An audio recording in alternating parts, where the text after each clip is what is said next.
for the nightmare morning so far, fam. I went to sleep literally at like 11 o'clock midnight. Usually I go to sleep at 1, 2 a.m. So this is like me going 2 to 3 hours early to bed. I'm like, let me get up at like 6, 7, edit some jokes, and get outside. Didn't work that way. I want to go out at 12, which is weird because I'm still tired as hell. But today's Sunday, and Mr. Burt Williams, one of the greatest comedians on Facebook within the Bristol area, is having like a teaching session, so let's get it. I don't really know what to expect. It's a 2-hour session, and that's my barber. Man's already late. Well, it starts at 1. The time now is 1:01, so I'm not actually that late yet. But I'm about an hour's walk away, and there's no electric scooters in the bay that's right there, so man can't just pull up a scooter and roll. Because there ain't none. I've been trying to find one for like 5 minutes. It's not a good sign. It's like a 20-minute cycle, probably like a 18 to 15-minute scoot. But there ain't none. There ain't none, bro. There ain't nothing. So yeah, I'm gonna keep walking down. It's Sunday, so buses aren't running today. No car at the moment. Gotta rely on my 2 legs, or 2 wheels if I can find them. Fuck it. As I continue on this rather desperate walk to comedy class, still no scooters and still no buses, but it made me think. That's probably explain where I stand. I know we've had this chat briefly in the past, but man's in a position right now in which, you know, cost of living isn't very friendly. Not very friendly.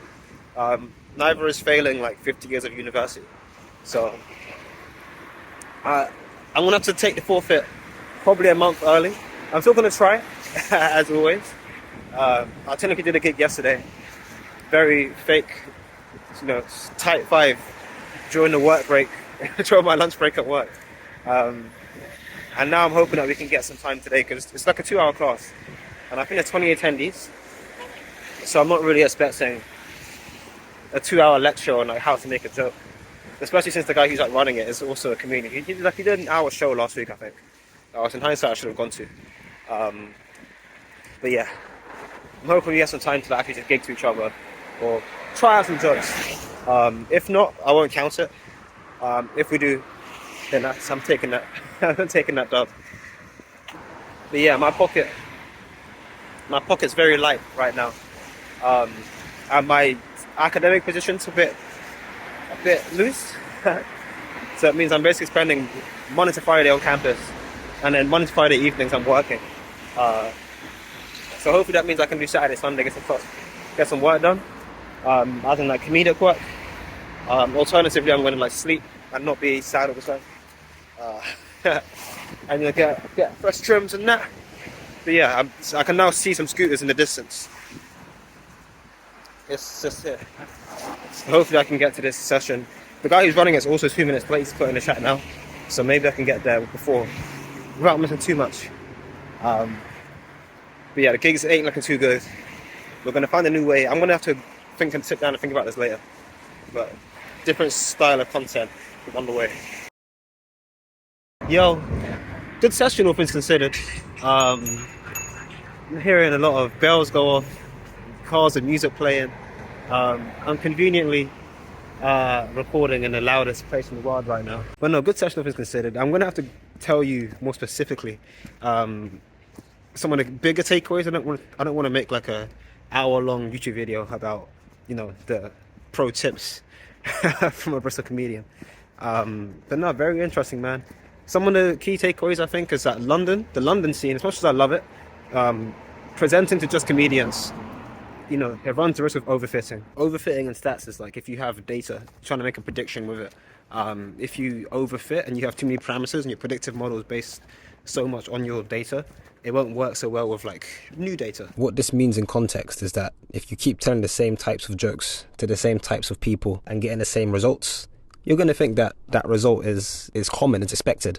But you might not realize that doing that same joke to different people might give you different results. In this case, that means jokes with comedians that might understand something differently to non-comedians But it could also be something to do with like making train strike jokes or tube jokes in London, and going to Newcastle making the same joke, or telling a specific joke about men do this to a group of women, and trying that to a group of men and expecting the same thing to happen. So the fundamental point here that overly complicated and explained in technical terms is that you want to have a big sample size of different people from diverse groups as well to understand how there's always going to be a subjective element to jokes, but how objectively good or funny is this versus like, is it just one type of person that finds this funny? And the same kind of thing applies here. If you get so well at fine tuning your set to work with other comedians, if the night's not going well because there's only 10 people there, and then something you always say is, "Oh man, that joke usually hits, but I didn't hit today." Ha, oh, the tough room, tough crowd. Ha.